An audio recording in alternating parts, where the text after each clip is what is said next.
शाकाहार जैन दर्शन के परिप्रेक्ष्य में। लेखक डॉक्टर हुकुमचंद भारिल। शाकाहार जैन दर्शन के परिप्रेक्ष्य में दिगंबर जैन समाज की सभी सामाजिक संस्थाओं ने मिलकर इस वर्ष 1991 ईस्वी को शाकाहार वर्ष के रूप में घोषित किया है।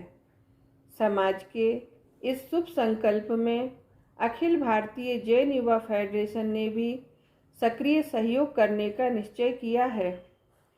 जैन समाज मूलतः शाकाहारी समाज ही है, पर काल के प्रभाव से इसमें भी कुछ शिथिलता आना आरंभ हो गई है। यदि जैन समाज समय रहते नहीं चेता तो यह बीमारी और भी अधिक फैल सकती है। अतः समय रहते इस घातक बीमारी का इलाज किया जाना चाहिए। यद्यपि यह सत्य है कि इस घातक बीमारी की छूत जैन समाज में लग रही है, पर अभी स्थिति ऐसी नहीं है कि हम अपना समग्र ध्यान इस ओर ही केंद्रित कर दें। पर जैन श्रावक श्रावकाचार से तेजी से विरक्त होते जा रहे हैं। अतः यह अत्यंत आवश्यक हो गया है कि उन्हें श्रावकाचार से परिचित कराया जाए। श्रावकाचार को जीवन में अपनाने के लिए प्रेरित किया जाए। इस बात को ध्यान में रखकर युवा फेडरेशन ने इस वर्ष को शाकाहार श्रावकाचार वर्ष के रूप में मनाने का निर्णय लिया है। आवश्यक तैयारी के लिए पर्याप्त समय मिल जावे, इस बात को ध्यान में महावीर जयंती 1991 ईस्वी से महावीर जयंती 1992 ईस्वी तक का समय शाकाहार श्रावकाचार वर्ष के लिए सुनिश्चित किया गया है। जैन समाज ने समाज के कल्याण के लिए समय समय पर जो भी कार्यक्रम सुनिश्चित किए, अखिल भारतीय जैन युवा फेडरेशन एवं उसकी सहयोगी संस्थाओं ने उन सभी में अपनी पूरी शक्ति लगाकर सक्रिय सहयोग किया है। शाकाहार और श्रावकाचार के प्रचार प्रसार में भी युवा फेडरेशन अपनी भूमिका का निर्वाह करना चाहता है। सही दिशा में सक्रिय युवकों का सहयोग करना सभी समझदार लोगों का नैतिक दायित्व है। यही कारण है कि पंडित टोडरमल स्मारक ट्रस्ट ने उसे सब प्रकार से सहयोग करने का निश्चय किया है। अन्य संस्थाओं से भी विनम्र अनुरोध है कि वे भी इस दिशा में सक्रिय हों। शाकाहार के संबंध में जब भी कोई चर्चा चलती है या कुछ लिखा जाता है या पोस्टर आदि प्रकाशित किए जाते हैं, तो उनमें शाकाहार को साग सब्जी आदि के रूप में ही बताया जाता है, दिखाया जाता है। साग सब्जी में भी गाजर, मूली आदि जमीकंद व बैंगन, गोभी आदि अभक्ष्य सब्जियां ही दिखाई जाती हैं, बताई जाती हैं, जबकि इन्हें जैन श्रावकाचार में अभक्ष्य कहा गया है। जैन समाज में शाकाहार का प्रचार करते समय हमें इस बात का विशेष ध्यान रखना होगा कि कहीं अनजाने में ऐसा ना हो जावे कि हम शाकाहार का प्रचार करने निकलें और हमारे द्वारा अभक्ष्य पदार्थों के खाने का प्रचार हो जाए। अतः शाकाहार को उसके व्यापक अर्थों में देखना होगा, प्रचारित करना होगा। गेहूँ, चावल आदि अनाज, आम, अमरूद, सेब, संतरा आदि फल और लौकी आदि सात्विक भक्ष्य सब्जियां भी शाकाहार में आती हैं। शाकाहार के रूप में इन्हें ही प्रदर्शित किया जाना चाहिए।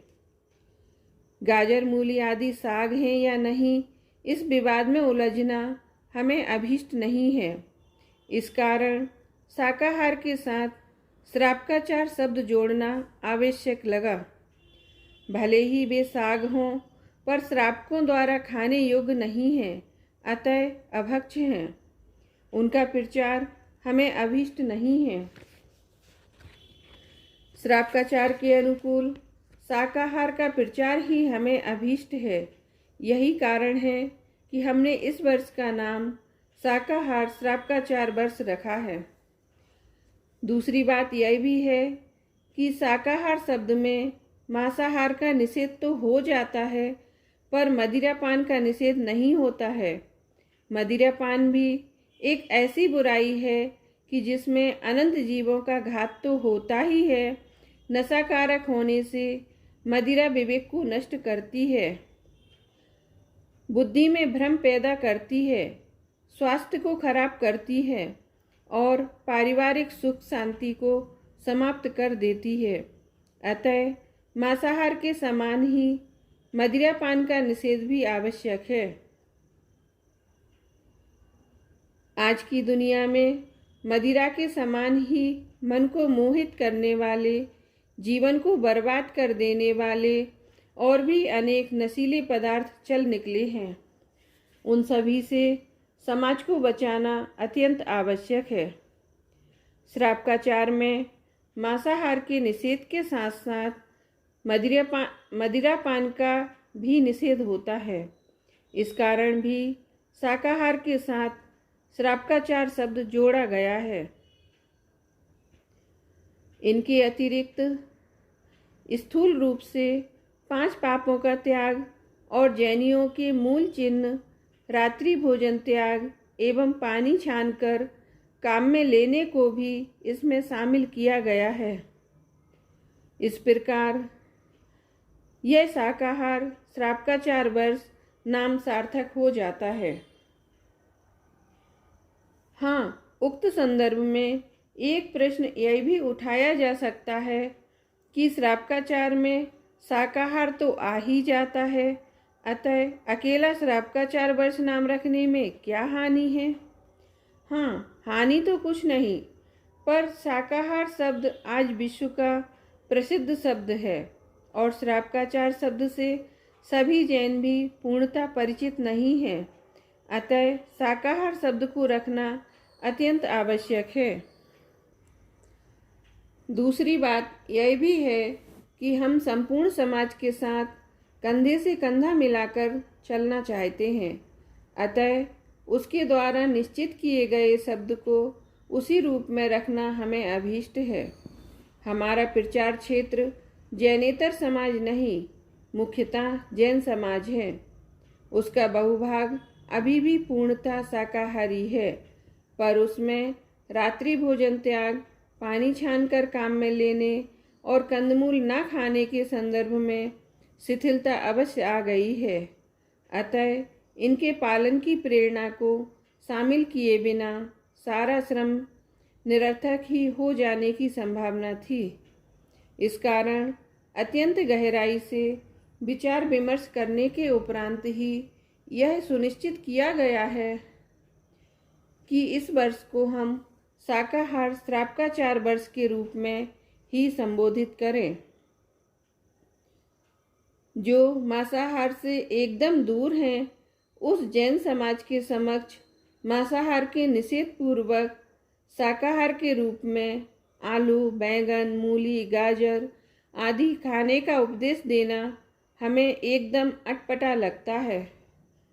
मांसाहार के निषेध के साथ साथ अभक्ष्य पदार्थों को खाने का निषेध भी हमें अभीष्ट है। अकेले शाकाहार शब्द से हमारा उक्त अभिप्राय पूर्णतः व्यक्त नहीं होता था।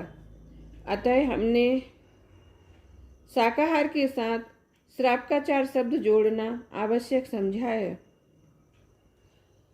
ध्यान रहे कि हमने शाकाहार के प्रचार को गौण नहीं किया है, वह तो मुख्य है ही, पर साथ में श्रावकाचार को भी शामिल कर लिया है। कुछ लोग यह प्रश्न भी उपस्थित करते हैं, शुद्ध शाकाहारी समाज के समक्ष मांसाहार के त्याग की चर्चा करना उचित प्रतीत नहीं होता। इस प्रकार का प्रश्न उपस्थित करने वालों से हमारा एक विनम्र निवेदन है कि क्या श्रावकाचार के संदर्भ में जैनाचार्यों ने मध्य मांस मधु के त्याग की चर्चा नहीं की है? पुरुषार्थ सिद्धि उपाय और रत्नकरण्य श्रावकाचार जैसे सुप्रसिद्ध श्रावकाचार ग्रंथों में भी विस्तार से मांसादि भक्षण के दोष बताए गए हैं और उनके त्याग की प्रेरणा दी गई है। ध्यान देने योग्य बात तो यह है कि मांसादि के त्याग की चर्चा सम्यक दर्शन और सम्यक ज्ञान की चर्चा के उपरांत सम्यक चारित्र के प्रकरण में हुई है। अहिंसा व्रत के संदर्भ में चर्चा करते हुए आचार्य अमृतचंद्र पुरुषार्थ सिद्धि उपाय नामक ग्रंथ में बहुत विस्तार से अनेक युक्तियां प्रस्तुत करते हुए मांसाहार का निषेध करते हैं। वहाँ कच्चे मांस, पकाए हुए मांस, स्वयंमृत पशु के मांस, मारकर प्राप्त हुए मांस, शाकाहारी पशु के मांस, मांसाहारी पशु के मांस आदि के सेवन का विस्तार से निषेध किया गया है। उक्त प्रकरण पर प्रकाश डालने वाले पुरुषार्थ सिद्धि उपाय के कतिपय छंद मूलतः इस प्रकार हैं। प्राणियों के घात के बिना मांस की उत्पत्ति नहीं होती, इसलिए मांसभक्षी पुरुष के द्वारा हिंसा अनिवार्य है। यद्यपि यह सत्य है कि स्वयंमृत बैल और भैंसे से भी मांस प्राप्त हो सकता है, पर उसमें भी निरंतर उसी जाति के अनंतानंत जीव उत्पन्न होते रहते हैं। उनके मंथन से घात से हिंसा होती है। जो कच्ची पकी हुई किसी भी प्रकार की मांसपेशी खाता है, उसे छूता भी है, वह अनेक जाति के जीव समूह के पिंड का घात करता है। इसका तात्पर्य यह तो नहीं कि आचार्य अमृतचंद्र और समंतभद्र के पाठक और श्रोता हमारे पाठकों और श्रोताओं से भी हीन स्तर के रहे होंगे। निश्चित रूप से उस समय का समाज आज के समाज की अपेक्षा अधिक सात्विक, सदाचारी और निरामिष होगा। फिर भी उन्होंने मांसाहार का विस्तार से निषेध किया। वस्तुतः बात यह है कि जब श्रावकाचार का वर्णन होगा तो उसमें मध्य मांस मधु का निषेध होगा ही। हमारे परम पूज्य आचार्यों ने अपने श्रावकाचार संबंधी ग्रंथों में विस्तार से इसकी चर्चा की है। यही कारण है कि आज हमारा समाज शुद्ध शाकाहारी है। आज भी इसकी चर्चा उतनी ही आवश्यक है कि जितनी उस समय थी, क्योंकि समाज में मांसाहार और मद्यपान के विरुद्ध वातावरण बनाए रखना अत्यंत आवश्यक है। भले ही सीधे मांसाहार का उपयोग हमारी समाज में प्रचलित ना हो, पर बहुत से त्रस्त जीवों का घात तो जाने अनजाने हम सबसे होता ही रहता है। अतः मांसाहार और मद्यपान के निषेध की चर्चा आवश्यक ही नहीं, अनिवार्य है। जैन परिभाषा के अनुसार त्रस्त जीवों के शरीर के अंश का नाम ही मांस है। 2 इंद्रिय से लेकर पंचेंद्रिय तक के जीव त्रस्त कहलाते हैं। मांस की उत्पत्ति न केवल त्रस्त जीवों के घात से होती है, अपितु मांस में निरंतर ही अनंत त्रस्त जीव उत्पन्न होते रहते हैं। अतः मांस खाने में न केवल उस एक त्रस्त जीव की हिंसा का दोष है जिसको मारा गया है, अपितु उन अनंत त्रस्त जीवों की हिंसा का अपराध भी है जो उसमें निरंतर उत्पन्न होते रहते हैं। अनेक बीमारियों का घर तो मांसाहार ही है। कुछ लोग कहते हैं कि शक्ति प्राप्त करना हो तो मांसाहार करना ही होगा, क्योंकि मांस शक्ति का भंडार है। घास पत्ती खाने वालों को शक्ति कहाँ से प्राप्त होगी? उनसे हम कहना चाहते हैं कि मांसाहारी लोग शाकाहारी पशुओं का ही मांस खाते हैं, मांसाहारियों का नहीं। कुत्ते और शेर का मांस कौन खाता है? कटने को तो बेचारी शुद्ध शाकाहारी गाय बकरी ही है। जिन पशुओं के मांस को आप शक्ति का भंडार मान बैठे हैं, उन पशुओं में वह शक्ति कहाँ से आई है, यह भी विचार किया है कभी? भाई, शाकाहारी पशु जितने शक्तिशाली होते हैं उतने मांसाहारी नहीं। शाकाहारी हाथी के समान शक्ति किसमें है? भले ही शेर छल बल से उसे मार डाले, पर शक्ति में वह हाथी को कभी प्राप्त नहीं कर सकता। हाथी का पैर भी उसके ऊपर पड़ जावे तो वह चकनाचूर हो जाएगा, पर वह हाथी पर सवार भी हो जावे तो हाथी का कुछ भी बिगड़ने वाला नहीं है। शाकाहारी घोड़ा आज भी शक्ति का प्रतीक है। मशीनों की क्षमता को आज भी अश्व शक्ति हॉर्स पावर से नापा जाता है। शाकाहारी पशु सामाजिक प्राणी हैं, वे मिलकर झुंडों में रहते हैं। मांसाहारी झुंडों में नहीं रहते। एक कुत्ते को देखकर दूसरा कुत्ता भौंकता ही है। शाकाहारी पशुओं के समान मनुष्य भी सामाजिक प्राणी है। उसे मिलजुल कर ही रहना है। मिलजुल कर रहने में ही संपूर्ण मानव जाति का भला है। मांसाहारी शेरों की नस्लें समाप्त होती जा रही है। उनकी नस्लों की सुरक्षा करनी पड़ रही है, पर शाकाहारी पशु हजारों की संख्या में मारे जाने पर भी समाप्त नहीं हो पाते। शाकाहारियों में जबरदस्त जीवन शक्ति होती है। मनुष्य के दांतों और आंतों की रचना शाकाहारी प्राणियों के समान है, मांसाहारियों के समान नहीं। मनुष्य प्रकृति से शाकाहारी ही है। मनुष्य स्वभाव से दयालु प्रकृति का प्राणी है। यदि उसे स्वयं मारकर मांस खाना पड़े तो 10% लोग भी मांसाहारी नहीं रहेंगे। जो मांस खाते हैं, यदि उन्हें वे बूचड़ खाने दिखा दिए जाएं, जिनमें निर्दयतापूर्वक पशुओं को काटा जाता है, तो वे जीवन भर मांस छुएंगे भी नहीं। मांस के बृहद उद्योगों ने मांसाहार को बढ़ावा दिया है। यदि टीवी पर कत्ल खाने के दृश्य दिखाए जावे तो मांस की बिक्री आधी भी ना रहे। मांसाहारी पशु दिन में आराम करते हैं और रात में खाना खोजते हैं, शिकार करते हैं, पर शाकाहारी दिन में खाते हैं और रात में आराम करते हैं। जब शाकाहारी पशुओं के भी सहज ही रात्रि भोजन का त्याग होता है, तो फिर मनुष्य का रात्रि में भोजन करना कहाँ तक उचित है? प्रश्न: आजकल तो शाकाहारी पशु भी रात को खाने लगे हैं। हमने अनेक गायों को रात्रि में खाते देखा है। उत्तर: हाँ, खाने लगे हैं, अवश्य खाने लगे हैं। मनुष्यों की संगति में जो पड़ गए हैं, मनुष्यों ने उन्हें भी विकृत कर दिया है।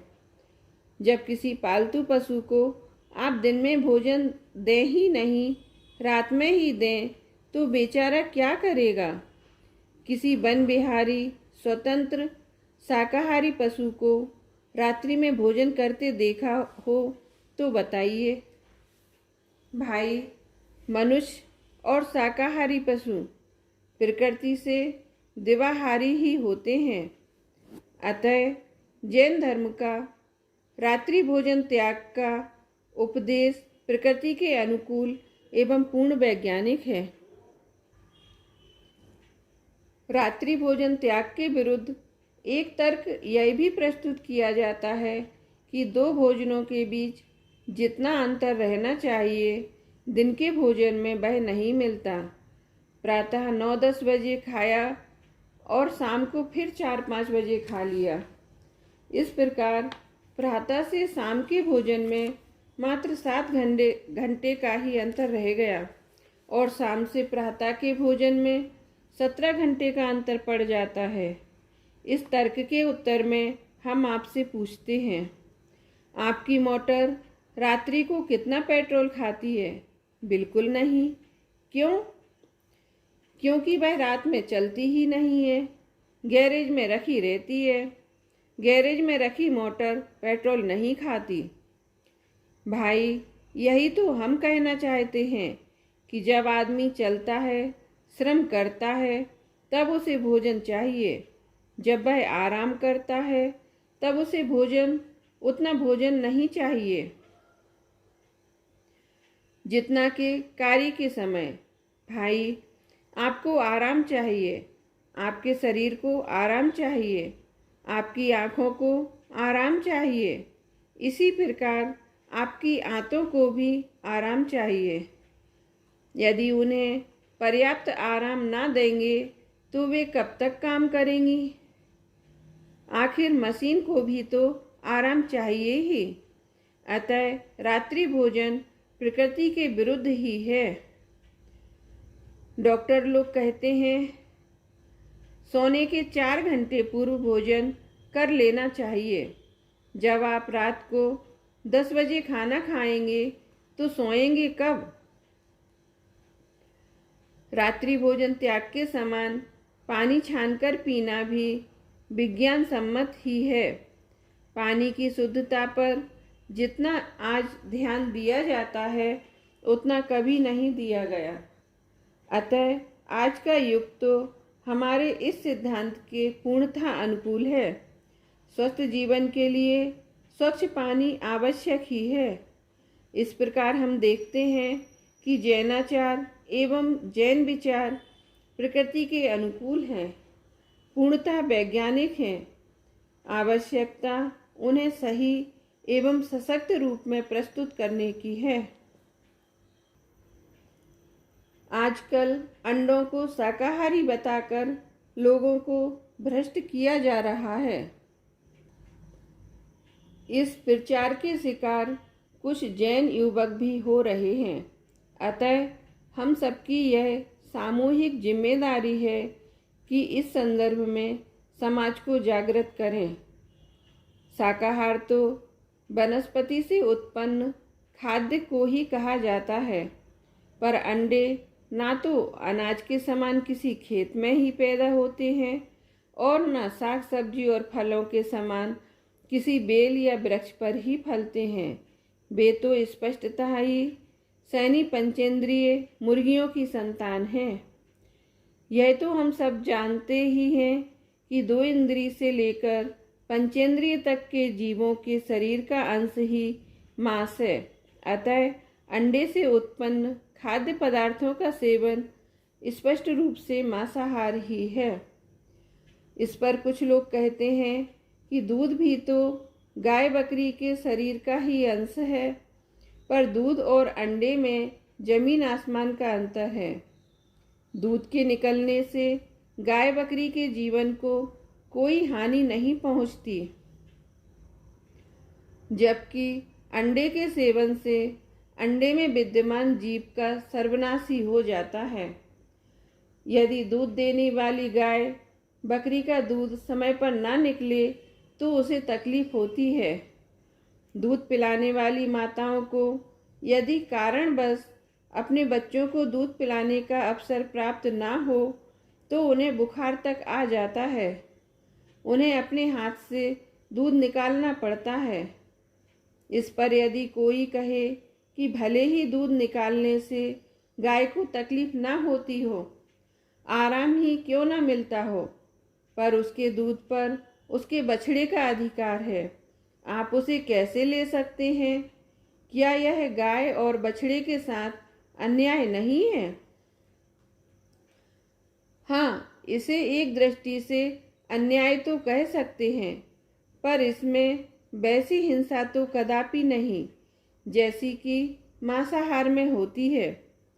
गहराई से विचार करें तो इसे अन्याय कहना भी उचित प्रतीत नहीं होता, क्योंकि गाय का दूध लेने के बदले में गाय और बछड़े के भोजन पानी रहने एवं अन्य सभी प्रकार की सुरक्षा की व्यवस्था की जाती है। यदि गाय से दूध प्राप्त न किया जाए तो उसके भोजन पानी की व्यवस्था भी कौन करेगा? गाय की बात तो ठीक, पर बछड़े के साथ तो अन्याय है ही, क्योंकि उसका अधिकार तो छीना ही गया है। ऐसी बात भी नहीं है। एक तो उसके बदले में उसे अन्न उपयुक्त खाद्य सामग्री खिलाई जाती है, दूसरे गाय को पौष्टिक आहार देकर अतिरिक्त दुग्ध उत्पादन किया जाता है। उस अतिरिक्त दूध को सज्जन लोग प्राप्त करते हैं। बछड़े का हिस्सा तो बछड़े को प्राप्त होता ही है। यदि वह गाय जंगल में रहती और घास पत्ती पर ही निर्भर रहती तो उसके 1-8 किलो दूध ही होता, पर जब हम उसे खली आदि पौष्टिक पदार्थ खिलाते हैं तो वही गाय 4-5 किलो दूध देती है।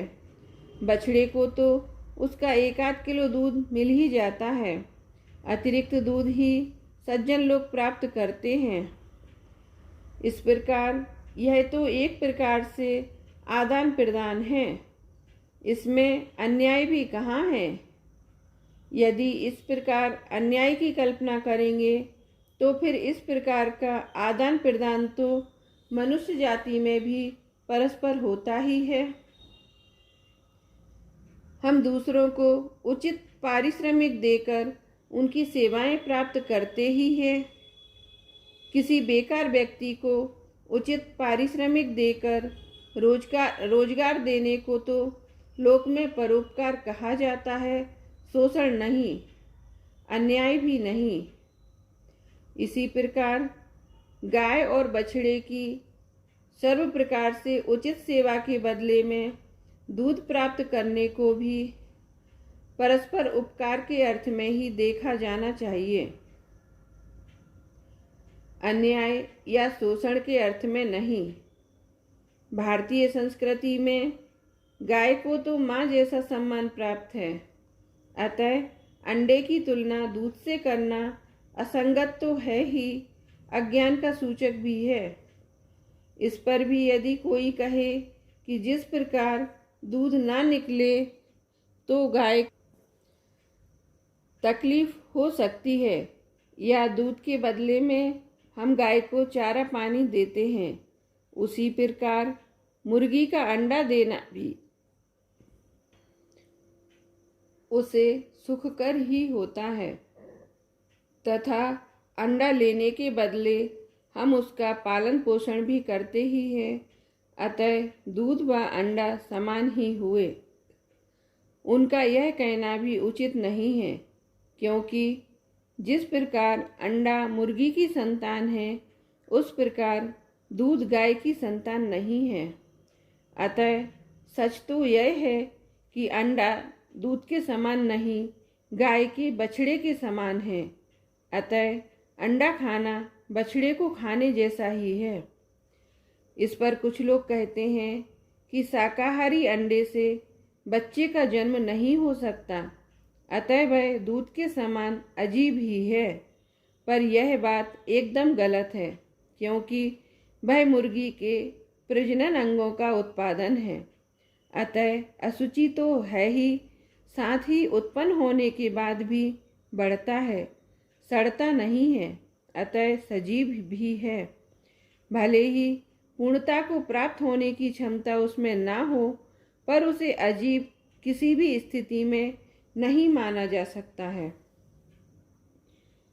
दूसरी बात यह भी तो है कि उसका नाम अंडा है, वह अंडाकार है, अंडे के ही रूप रंग का है, उसके खाने में अंडे का ही संकल्प है। यदि किसी के कहने से उसे अजीब भी मान लिया जाए, तब भी उसके सेवन में अंडे का ही संकल्प होने से मांसाहार का पूरा दोष है। हमारे यहाँ तो आटे के मुर्गे के वध का फल भी नरक निगोद बताया है, फिर इस साक्षात अंडे का सेवन कैसे उचित माना जा सकता है?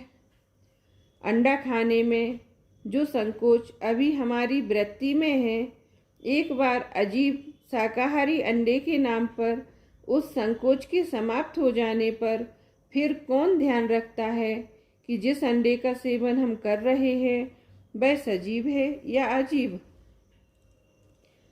अंडे को शाकाहारी बताना अंडे के व्यापारियों का षड्यंत्र है, जिसके शिकार शाकाहारी लोग हो रहे हैं।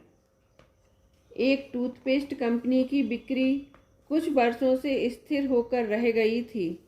अनेक प्रयत्न करने पर भी, भरपूर प्रचार प्रसार करने पर भी बढ़ती ही ना थी। अतः पुराने सेल्स मैनेजर को हटाकर नए सेल्स मैनेजर की नियुक्ति की गई। उसने देखा कि जिन तक पहुंचना चाहिए था उन सभी तक यह टूथपेस्ट पहुंच चुका है। अतः अब नए बाजार की तो कोई गुंजाइश है नहीं। अतः उसने टूथपेस्ट का मुंह सवाया कर दिया। परिणाम यह निकला कि टूथपेस्ट की बिक्री सवाई हो गई, क्योंकि लोगों द्वारा टूथपेस्ट के दबाने पर जितना माल पहले निकलता था, बड़ा मुंह हो जाने पर उससे सवाया निकलने लगा। अतः जो पैकेट 1 माह में समाप्त होता था वह 24 दिन में ही समाप्त होने लगा। इसे आप सेल्स मैनेजर की होशियारी या चालाकी जो भी कहना चाहें कहें, पर टूथपेस्ट की बिक्री तो बढ़ ही गई। इसी प्रकार जब अंडे के व्यापारियों ने देखा कि अंडे हम सभी मांसाहारियों तक तो पहुंचा ही चुके हैं, अतः अब अंडों की और अधिक बिक्री बढ़ना संभव नहीं है। अब नया बाजार खोजने के लिए शाकाहारियों में घुसपैठ करना चाहिए। यह तो वे अच्छी तरह जानते ही थे कि शाकाहारी अपने खान पान और व्रत नियमों में बहुत कट्टर होते हैं। अतः अंडा खाने के लाभ बताकर उन्हें लुभाया नहीं जा सकता। हाँ, यदि अंडे को शाकाहारी बताया जाए तो अवश्य सफलता मिल सकती है। शाकाहारियों में घुसपैठ की जा सकती है। बस उन्होंने बड़े ही जोर शोर से यह प्रचार करना आरंभ कर दिया कि अंडे 2 प्रकार के होते हैं, शाकाहारी और मांसाहारी। यह उनकी होशियारी कहे या चालाकी, पर वे अपनी चाल में सफल हो गए लगते हैं, क्योंकि बहुत से शाकाहारी इस दुष्प्रचार के शिकार हो रहे हैं। अभी स्थिति उतनी भयावह नहीं हुई कि कुछ किया ही ना जा सके, पर यदि हम अभी से सावधान नहीं हुए तो कुछ दिनों में हम उस स्थिति में पहुंच जाएंगे कि जब कुछ करना संभव ही ना रहेगा। अतः शाकाहारी अंडे के दुष्प्रचार से शाकाहारियों को बचाना हम सबका प्राथमिक कर्तव्य है। कहीं ऐसा ना हो कि एक ओर हम छोटी छोटी बातों को लेकर लड़ते झगड़ते रहें और दूसरी ओर हमारी आगामी पीढ़ियां पूर्णतः संस्कारहीन, तत्वज्ञानहीन और सदाचारहीन हो जाएं। यदि ऐसा हुआ तो इतिहास हमें कभी क्षमा नहीं करेगा।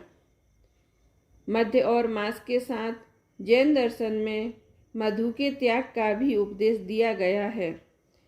मधुमक्खियों का मल है, उसके विनाश से उत्पन्न होता है और इसमें निरंतर असंख्य जीव उत्पन्न होते रहते हैं। अतः यह भी खाने योग्य नहीं है। जैनाहार विज्ञान का मूल आधार अहिंसा है। सर्वप्रथम तो हमें ऐसा ही आहार ग्रहण करना चाहिए जो पूर्णतः अहिंसक हो। यदि पूर्णतः अहिंसक आहार से जीवन संभव ना हो या हमसे इसका पालन संभव ना हो तो जिसमें कम से कम हिंसा हो ऐसे आहार से काम चलाना चाहिए। आहार के लिए सैनी पंचेंद्रिय जीवों के घात का तो सवाल ही नहीं उठता। सभी त्रस्त जीवों की हिंसा से भी पूरी तरह बचना चाहिए। स्थावर जीवों के विनाश से भी यथासाध्य बचना आवश्यक है। इन सब बातों को ध्यान में रखकर ही जैनाहार सुनिश्चित किया गया है। सर्वप्रथम तो गेहूं, चावल आदि अनाज और चना आदि दालों एवं तिलहन आदि के उपयोग का उपदेश दिया गया है, क्योंकि ये पूर्णतः अहिंसक आहार हैं। स्थावर जीवों में, विशेषकर वनस्पति कायिक जीवों के शरीर का ही आहार में उपयोग होता है।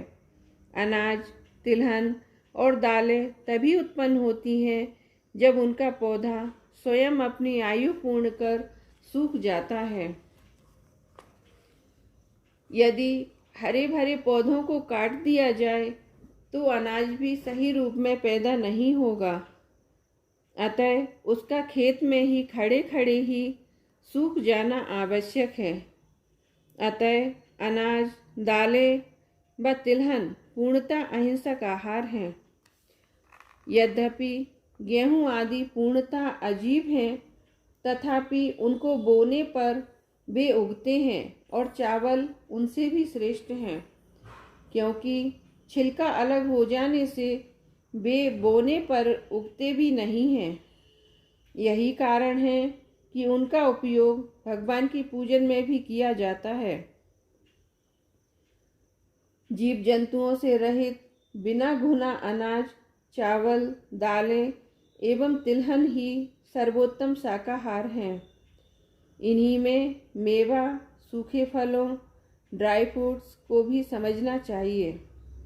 इसके बाद वृक्ष की डाली पर ही पके हुए और पककर स्वयं गिरे हुए फलों का क्रम आता है, क्योंकि उनके ग्रहण में भी किसी भी जीव जंतु को कोई पीड़ा नहीं पहुंचती है।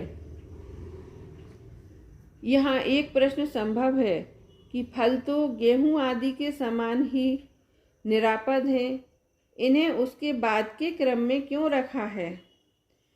पके हुए फल सरस होने से गीले होते हैं, अतः उनमें त्रस्त जीवों के शीघ्र उत्पन्न होने की संभावना रहती है। यही कारण है कि उन्हें अनाज के समान निरापद आहार स्वीकार नहीं किया गया है। इसके बाद साग भाजी का नंबर आता है, क्योंकि साग भाजी तो निश्चित रूप से हरी ही होती है। उसे सचित अवस्था में ही पेड़ पौधों से तोड़ा जाता है। अप्रतिष्ठित वनस्पति होने से भले ही उनमें जीव ना हो, पर उनके तोड़ने से उस पेड़ या पौधे को पीड़ा तो पहुंचती ही है। पेड़ पौधों की जड़, जिसे कंदमूल कहते हैं, खाने का पूर्णतः निषेध है, क्योंकि जड़मूल के समाप्त हो जाने पर तो पेड़ पौधे का सर्वनाश अनिवार्य है। कंदमूल साधारण वनस्पति होने से उसमें अनंत जीव भी रहते हैं, इस कारण भी उनके खाने का निषेध है। जैनाचार में 5 प्रकार के अभक्ष बताए गए हैं: त्रसघातमूलक, बहुघातमूलक, नशाकारक, अनुपसेव्य एवं अनिष्ट। जिसमें त्रस्त जीवों का घात होता है, ऐसे मांसादि त्रसघातमूलक अभक्ष हैं। जिनमें बहुत से स्थावर जीवों का घात होता है, ऐसे जमीकंद आदि बहुघातमूलक अभक्ष हैं। जो नशा उत्पन्न करते हैं, ऐसे मद्य आदि पदार्थ नशाकारक अभक्ष हैं। जिनका सेवन लोक निंद है, जो भले पुरुषों के द्वारा खाने योग्य नहीं है, ऐसे लार, मल, मूत्रादि अनुपसेव्य अभक्ष हैं। और जो स्वास्थ्य के लिए हानिकारक हों, वे अनिष्ट अभक्ष हैं। जैसे मधुमेह की बीमारी, बालों को चीनी आदि मीठे पदार्थ। उक्त अभक्षों के वर्गीकरण से जैनाहार की वैज्ञानिकता स्पष्ट होती है, और यह स्पष्ट होता है कि जैनाहार अहिंसा मूलक है। यहाँ एक प्रश्न संभव है कि अनिष्ट अभक्ष में हिंसा और अहिंसा का क्या संबंध है, क्योंकि मधुमेह बालों को, जिसमें रंच मात्र भी हिंसा नहीं है, ऐसे मीठे पदार्थ भी अभक्ष होते हैं। जो पदार्थ स्वास्थ्य के लिए हानिकारक हों, उन पदार्थों का सेवन तीव्र राग बिना संभव नहीं है। यह तो सर्वविदित ही है कि जैन शास्त्रों में राग भाव को भाव हिंसा कहा है। अतः अनिष्ट नामक अभक्ष में द्रव्य हिंसा भले ही ना हो, पर भाव हिंसा तो है ही। एक दृष्टि से द्रव्य हिंसा भी है, क्योंकि उसमें भले ही दूसरे के द्रव्य प्राणों का घात ना होता हो, पर अस्वास्थ्यकर होने से अपने द्रव्य प्राणों का घात तो होता ही है। पीड़ा होना भी एक देश घात ही है। शाकाहार के प्रचार प्रसार के संबंध में भी एक बात विचारणीय है। शाकाहार के पक्ष में प्रचार करते समय कुछ लोग मात्र यही बात करते हैं कि शाकाहार स्वास्थ्य के लिए अनुकूल है, सस्ता है, जबकि मांसाहार अनेक बीमारियों का घर है और महंगा भी है। पर वे इस बात पर ध्यान ही नहीं देते कि वह अपवित्र है, अनैतिक है, हिंसक है एवं अनंत दुखों का कारण है। इसी प्रकार कुछ लोग मांसाहार की अपवित्रता व अनैतिकता पर तो वजन देते हैं, पर उससे होने वाली लौकिक हानियों पर प्रकाश नहीं डालते। जनता में सभी प्रकार के लोग होते हैं। कुछ लोग तो धर्मभीरु, अहिंसक प्रवृत्ति के नैतिक लोग होते हैं, जो अपवित्र और हिंसा से उत्पन्न पदार्थों को भावना के स्तर पर ही अस्वीकार कर देते हैं। इस प्रकार के लोग उनसे होने वाले लौकिक लाभ हानि के गणित से प्रभावित नहीं होते। पर कुछ लोगों का दृष्टिकोण एकदम भौतिक होता है। वे हर बात को लौकिक व आर्थिक लाभ हानि से आंकते हैं और उसी के आधार पर किसी निर्णय पर पहुंचते हैं। ऐसे लोगों को जब तक स्वास्थ्य संबंधी लाभ हानि व आर्थिक लाभ हानि न बताई जाए, तब तक वे किसी निर्णय पर नहीं पहुंच पाते। जब हमें सभी प्रकार के लोगों में शाकाहार का प्रचार करना है, तो संतुलित रूप से दोनों ही दृष्टियों से प्रचार प्रसार किया जाना चाहिए।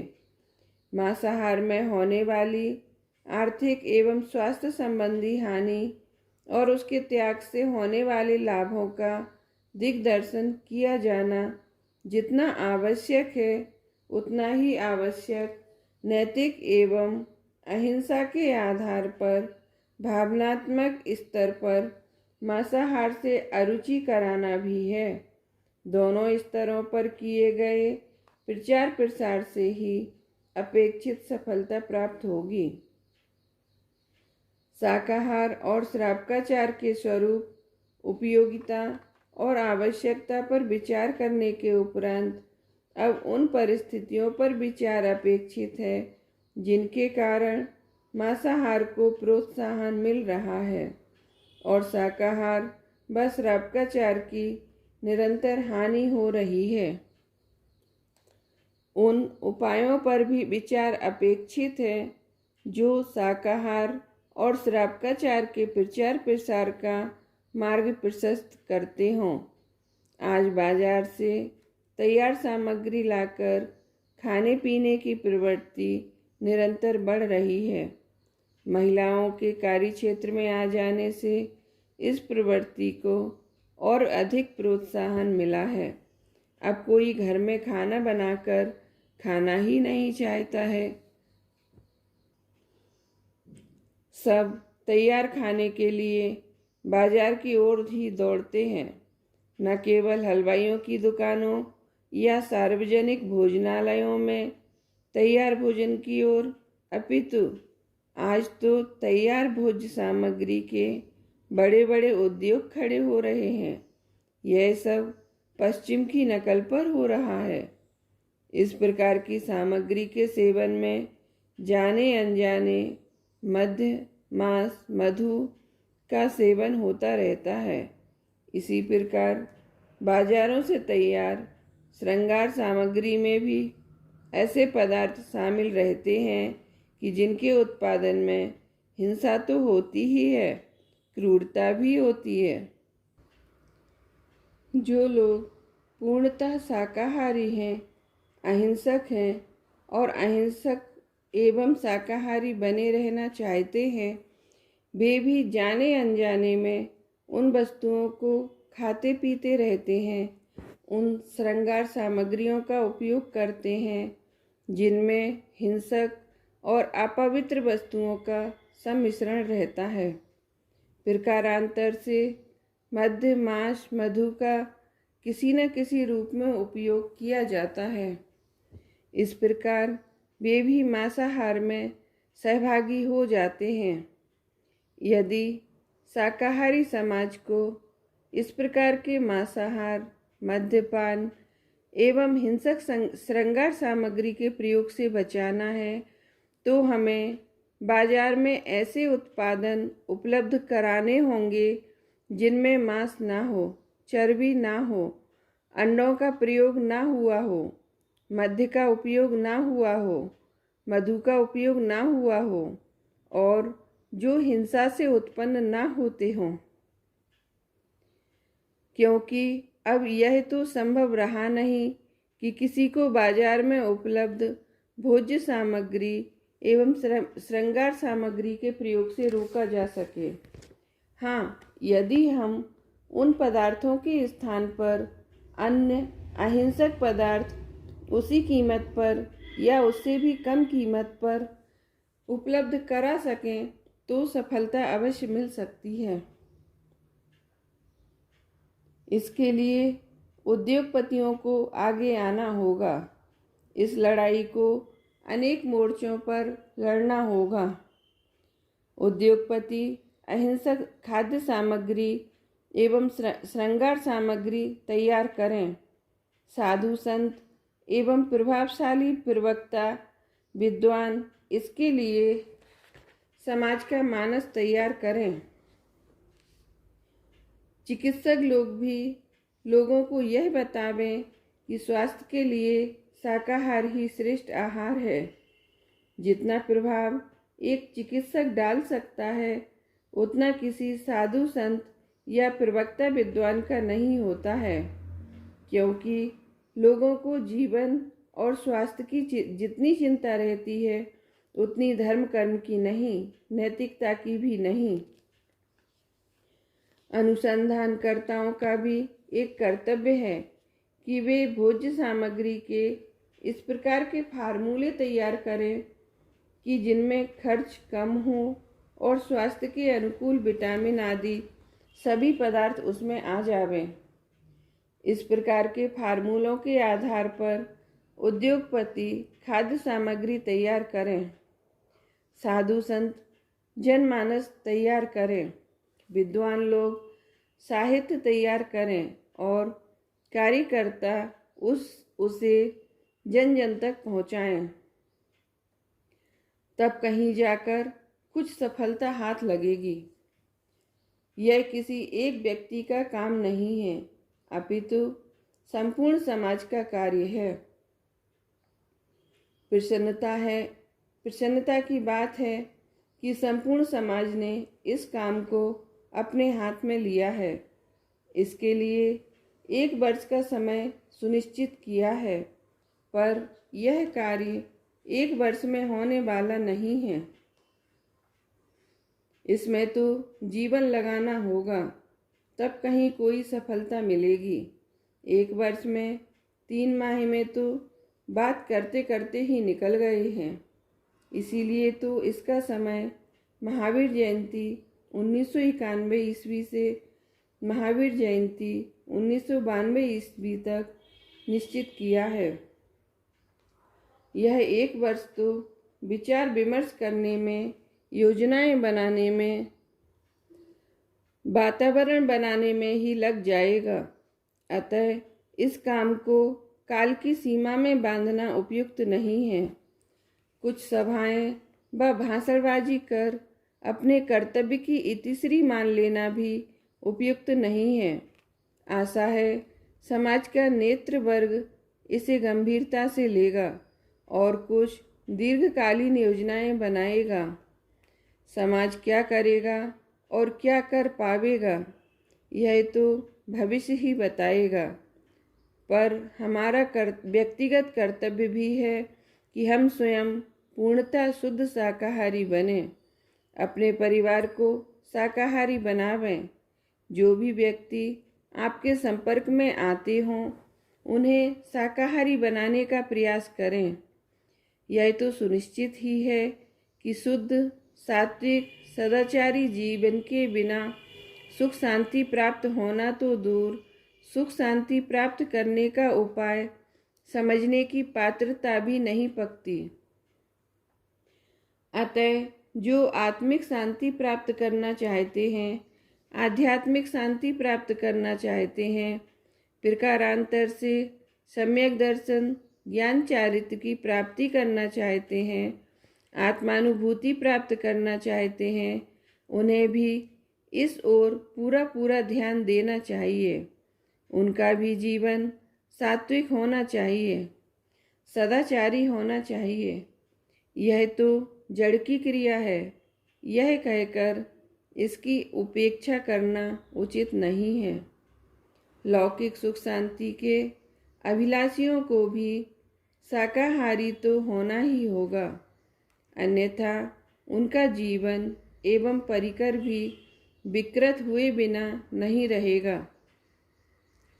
अतः यह सुनिश्चित ही है कि लौकिक और पारलौकिक दोनों ही दृष्टि से शाकाहारी श्रावकाचारी होना आवश्यक ही नहीं, अनिवार्य है।